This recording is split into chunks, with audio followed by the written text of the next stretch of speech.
Yes, today we have Sonic the Hedgehog in Castle Robotnik, which is a little spooky story. I hope I don't frighten you before bed. Okay, let's see. What's a good... I don't know, should we do 2 or 3? Oh wow, the end of chapter 2 sucks. Okay, we'll do 3 chapters. Chapter 1. Terror in the Dark. It was a dark and stormy night. Thunder crashed from the broiling black clouds that blotted out the moon. Jagged forks of lightning lit up the night sky in garish electric blue. Raindrops the size of light bulbs splattered into the soggy ground. Forlorn trees swayed in the howling winds, and unfortunate owls, desperately clinging onto them with cramped feet, went woo woo woo rather pathetically. Let's face it, only a complete maniac would be outdoors on a night like this. Sonic, the world-famous hedgehog, and his chums cowered in the darkness, their eyes as wide as dinner plates. Their bodies were lit only by the sinister blue flicker from the screen they were watching. Just in time, Sonic stopped Sally Acorn from squealing by stuffing a pawful of tortilla chips in her mouth. "Begone, hideous nightmare-type being from our overpaid and totally useless special effects department, untroubled by intelligence or creativity," snarled the actor on the screen. Well, no, alright, that's what he wanted to say, but what he actually said was, "Begone, foul fiend of the night, drink the blood of the living no more." Oh, gross, Sally whimpered, gulping down the last of her unexpected snack. This is really scary. Her bushy squirrel's tail stood bolt upright as if some practical joker had just zapped 40,000 volts through it. "Yikes!" squeaked the fox next to her. This was Miles Prower, also known as Tails, also known as Sonic's twin-tailed foxy best friend, fellow adventurer, and all-round cute little dude. "Look at that, he's got fangs bigger than Joe's." "We walruses do not have fangs," Joe Sushi sniffed in mock grumpiness. "We just have very, very large, long, sharp, pointy tusks." "All the better to eat you all up." With that he lunged at Tails, who took super-fast evasive action sideways. Joe carried on by him and flippered a slice of tuna and anchovy pizza into his mouth, which was what he'd really been after all the time. "Now look, you guys, can we all chill out and have some quiet here?" Sonic complained, tapping a red-sneakered foot irritably on the floor. "I mean, I'm enjoying this." "Ugh, look at all that blood," groaned Johnny Lightfoot, shielding his eyes from the video. Sonic looked over at him, a despairing look on his handsome hedgehoggy face. For a rabbit who thought he was really cool, Johnny's rating on the Wimpo-meter was bouncing suspiciously in the red. "He's a vampire," Sonic pointed out. "What do you expect him to do? Go to the mall and get a sandwich from the deli? He's just eating on the hoof, that's all. Rolling buffet, you know." The screen went black for a few moments. Then a hideous wailing scream filled the room. All the animals, yes, even Sonic, almost jumped right out of their skins. "I don't want to watch this anymore. This is too scary," Sally complained. "I'm going to have bad dreams after watching this. It's even more scary than the one we saw last week. What was it called? The Scrunchback of Dotty Name? Oh yeah, that was righteously cool. I love the bit where the girl Desmeralda is ironing Quasi-Robo's shirt with a wok," Sonic grinned. Tails' eyes were glued to the screen. He wagged his twin tails ever so slightly, fascinated and scared at the same time. The video was very dark and it wasn't clear what was happening. He had to get up really close to take a good look. The cloaked vampire suddenly burst into focus on the film as lightning flared out behind him, and Tails leapt 2 meters backwards, landing flat on his back. He'd had his paws firmly clasped over his eyes. Sonic stood over him, shaking his head. "Garlic pizza?" he suggested. "Well, I think I'm off home to bed," Porker Lewis said with an exaggerated yawn, rubbing his eyes with his trotters. "I'll probably get soaked in the rain. Gosh, it's raining cats and dogs out there." "Why do people say that?" Sonic wondered aloud. "I haven't got a clue. They could have said it's raining hedgehogs and foxes, I suppose. Don't ask me." "Be sure the vampires don't get you," piped up Chirp's chicken. "Huh, there aren't any real vampires," the pig sniffed derisively. "Everyone knows that. I read a book about it once." The friends all turned to Porker, curiosity lighting up their eyes. Porker read a lot of books, and he was smart, so he knew about stuff. One reason why people used to believe in them was because once, a long, long time ago, people used to be buried before they were really dead. By mistake. Because they got some sort of nasty lurgy that made them all look dead. Then they used to try to claw their way out of their coffins, the pig said with relish. The others were getting more scared by Porker than they were by the film. So they had blood all over their hands and faces, and when they were dug up, Porker said, pronouncing those last two words very slowly to gross them out. People thought they were vampires. Oh, yuck, horrible. I don't think we wanted to know that, Porker, Sally complained. It's all right, I'm just going, gloated the pig. Tomorrow I'll tell you what was in the second chapter of the book. He flung open the door of Sally Acorn's cottage just as another flash of lightning crackled overhead. Unfurling his umbrella, he vanished into the darkness of the Green Hill Zone, closing the door behind him. The video ended soon afterwards. They were all a little twitchy and scared after what Porker had told them, and the storm was still raging outside. Sally asked them if they'd like to stay for the night since the weather was so bad, and everyone thought that was a good idea. Sonic thought it was an especially good idea because he'd seen Sally bringing home a 12-pack of potato chips and a huge pack of marshmallows that afternoon, and he knew where she always hid them. Sonic and slumber parties seemed to go hand in hand. Joe, though, decided to go home. I don't mind wet weather, he pointed out. I'm a walrus, after all. I love it. He lumbered out into the night, ducking his whiskered head through the doorway, splashing happily along through the huge pools of rainwater.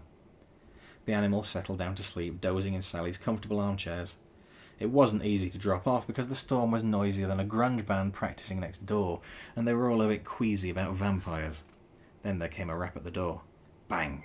Bang! Bang! Bang! Instantly Sonic jerked into wakefulness and looked at Tails. The fox put his paws over his eyes and sat hoping that whatever was at the door would go away. Sonic wasn't afraid, though, and he walked right up and flung open the door. Wind and rain howled into his face in a sudden storm squall.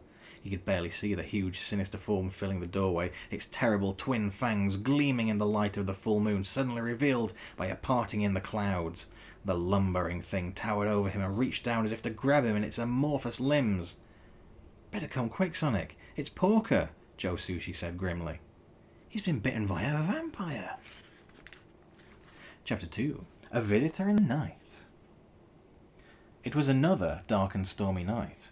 In fact, it was even darker and stormy than the first dark and stormy night. The thunder was so loud that a small group of field mice caught out in it had to get hearing aids to go with their white sticks after being right underneath one massive thunderclap. The sky was electric blue pretty much all the time, the lightning was so bad. Raindrops the size of watermelons splattered into the ground. Those owls were getting cramp in their legs from clinging onto the trees for dear life, and the trees dug in with their roots and hoped like crazy that the storm would soon be over. Let's face it, only a complete and utter bomb pot of a maniac would be outdoors on a night like this. Oh look, here he comes now. The cloaked figure prowled the margin of the Green Hill Zone, sticking to the undergrowth to hide his bulk. He'd stalked his target carefully. He knew when to strike.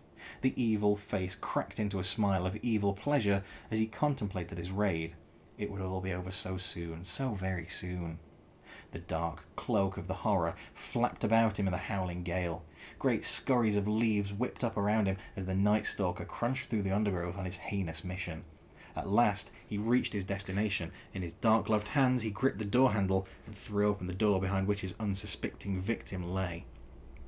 The squirrels inside screamed and cowered back on their settee. The remote control for the video fell from one set of paws and a bucket of popcorn fell from the other. The female squirrel screamed again and then fainted. The other squirrel shrank back even further, trying to disguise himself as part of a pattern on the settee cover. It was a pretty good plan in the circumstances, but it didn't work.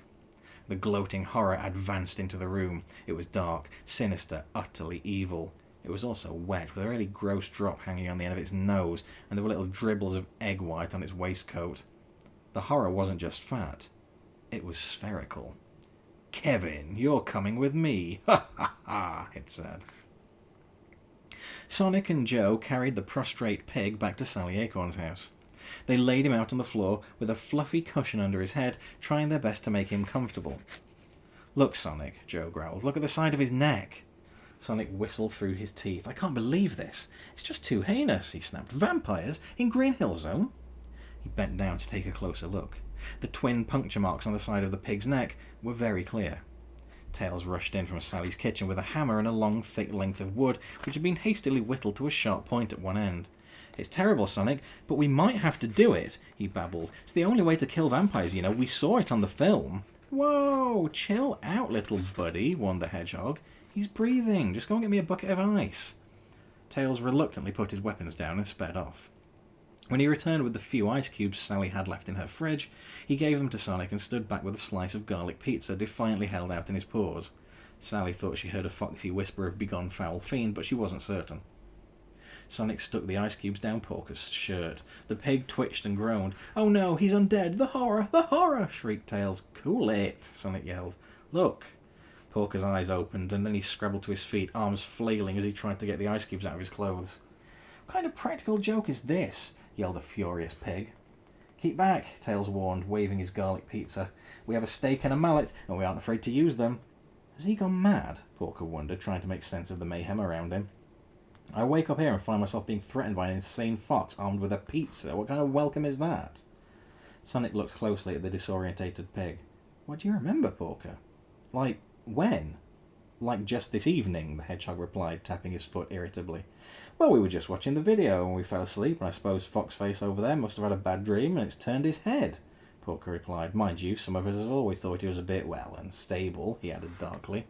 Tails bristled, but Sonic wasn't taking any notice. "You don't remember walking home, do you? I told you I fell asleep. If I'd gone home, I'd have got very wet." The pig looked down at the puddle of water he was lying in. "Ugh, I do appear to be very wet. You dastardly hedgehog, how much ice did you use?" Sonic helped the complaining pig up on his trotters and manoeuvred him gently to the bathroom. He picked up Sally's vanity mirror and showed Porker the marks on his neck. The pig's terrified eyes met his own. "I hate to say this, Porker, my old chum and all that, but would you mind trying a piece of that garlic pizza Tails has over there?" "Well, that's a relief," Sally Acorn sighed when they put Porker into the bed in her spare room. "He can eat garlic anyway, so he can't be a vampire." "Don't you believe it," Tails whined. "It doesn't happen instantly, you know. First he'll get all pale and weedy, and then—" "He's fairly pale and weedy anyway," Johnny Lightfoot pointed out. "Well, he'll get more pale and weedy. And thin," Tails said triumphantly, since no one could possibly fail to notice if Porker got thin.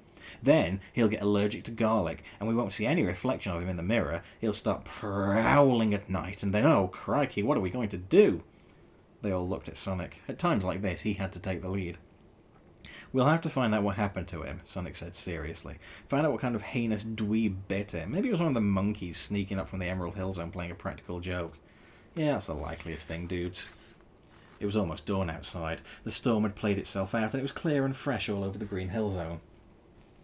"Hey, it's a lovely morning," Tails said. "Why don't we go and find those monkeys now?" "Because I'll get my sneakers wet and muddy, and that's too heinous a possibility to consider," Sonic sniffed. "You must go," Sally cried. "If something awful really has happened to Porker, it's up to you to act now and save his bacon." Sonic raised an eyebrow.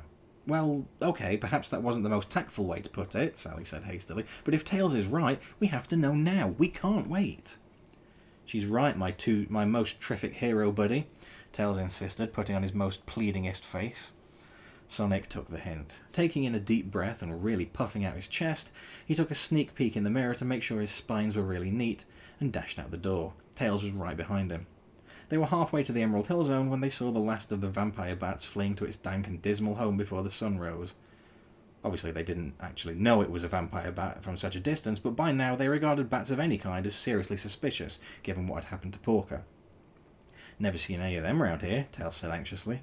"Too right. I don't think it's like one of those fruit bats that eat the bananas in the Emerald Hill Zone. It's not flying that way either." "Let's take a closer look," Sonic replied. As the fox's twin tails began spinning, raising him into the air, Sonic took a run-up and hit super spin. They got close enough to see what they thought was a bat. It didn't really look right. It moved rather stiffly and its joints didn't seem natural.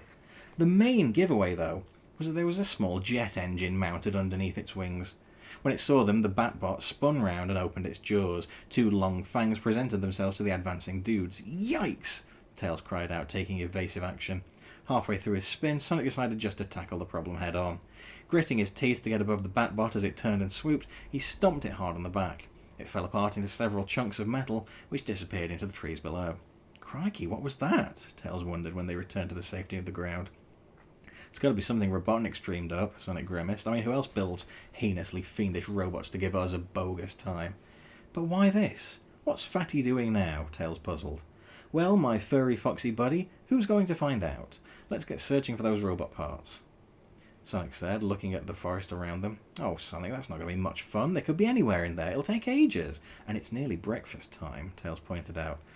Sonic mused. You're right. We'd have to spend an awful lot of time, and we'd get hungry, wet, and miserable. So here's what we'll do instead. I'll go and talk to Mickey the monkey and find out if he knows anything about this, and you go and search for those robot parts. That way, we don't both get to be hungry and wet and miserable.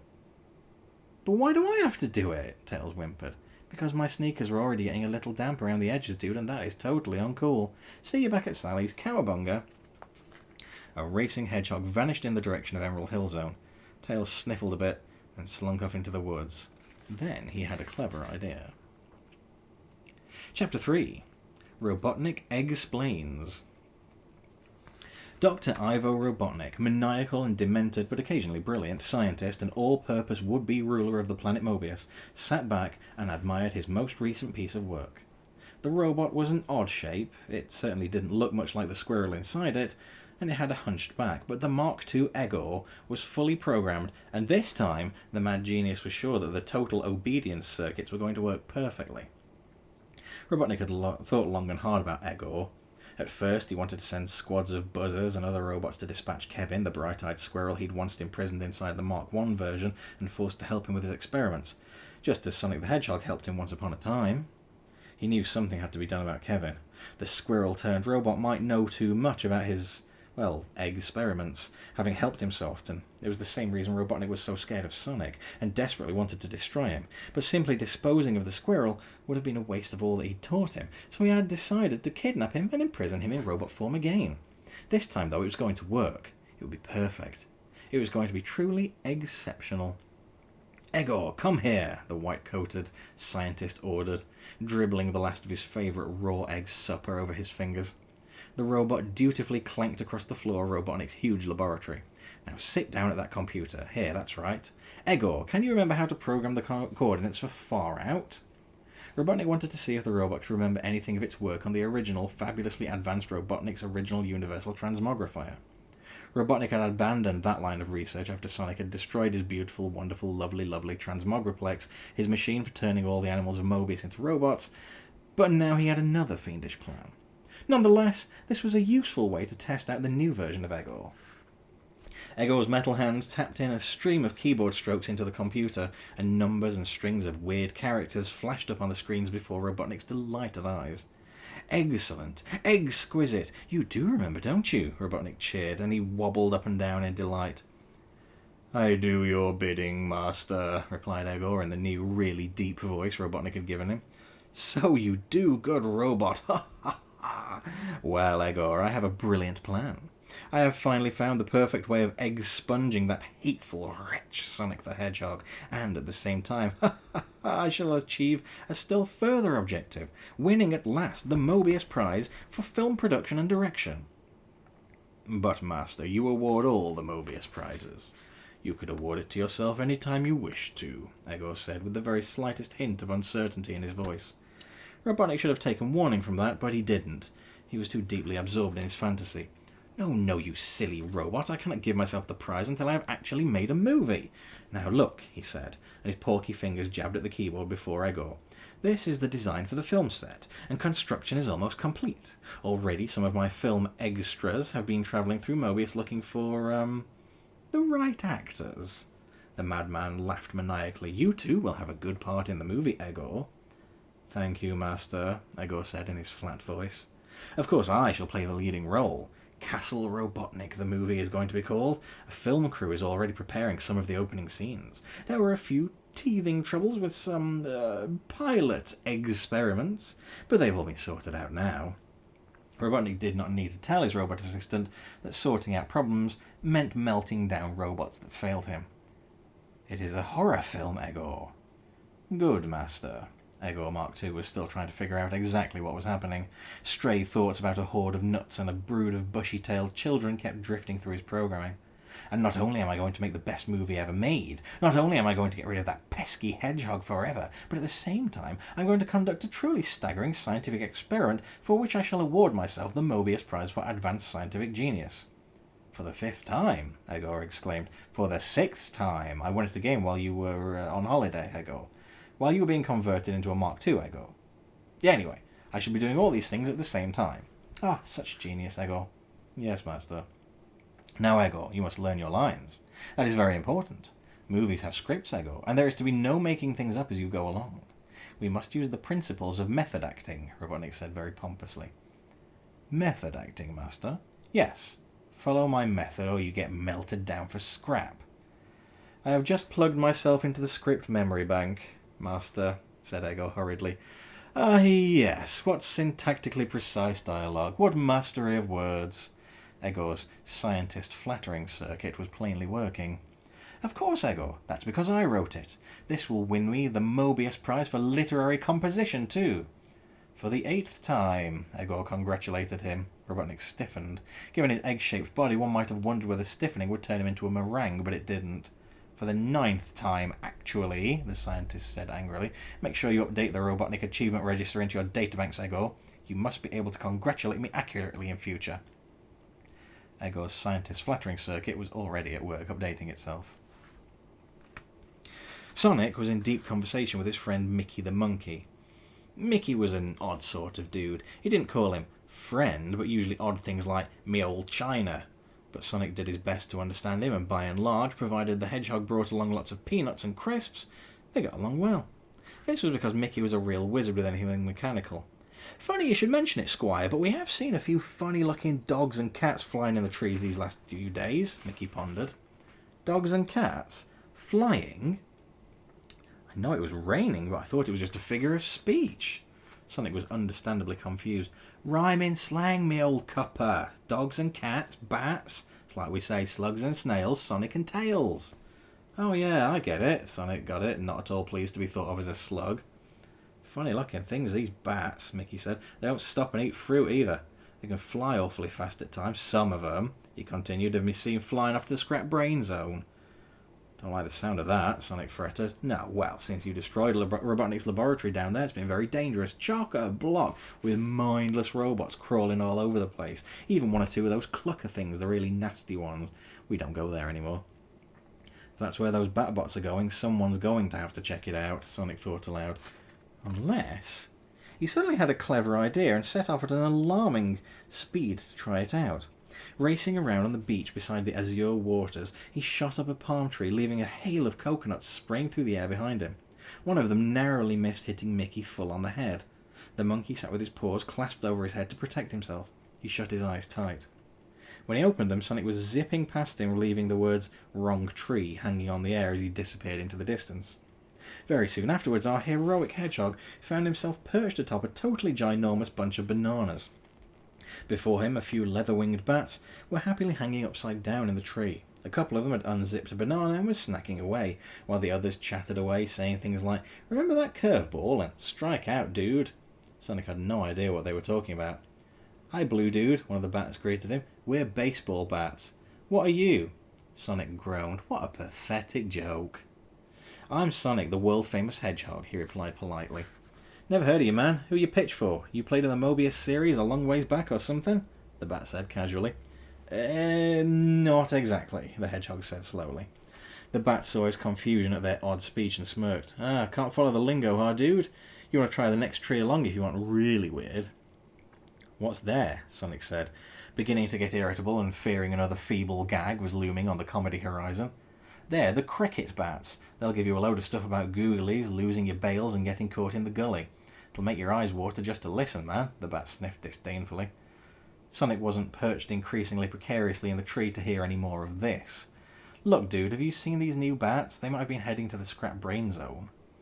"Sure have, man," the baseball bat replied. "I tell you something, those guys won't be at zip in the 4th innings." "What does that mean?" Sonic pleaded. "It means, man, that they're robots, yeah?" Sonic knew that and settled for looking impatient. But what the baseball bat went on to say was another kettle of bananas. "And they nest in that weird-looking castle some dude just built on the hill, up in the scrap brain zone." Sonic's eyes widened. A castle? In that place? Robotnik. It had to be Robotnik. The Hedgehog took a step back in amazement. Then he realised there weren't any bananas underneath him anymore, and he hit the ground hard. Bogus, he lamented. Combing time for those super cool spines again. Mickey just sniggered. And that's going to do it for the excerpt for tonight. That's your little bedtime story, guys. So that's classic Sonic novel numero 4.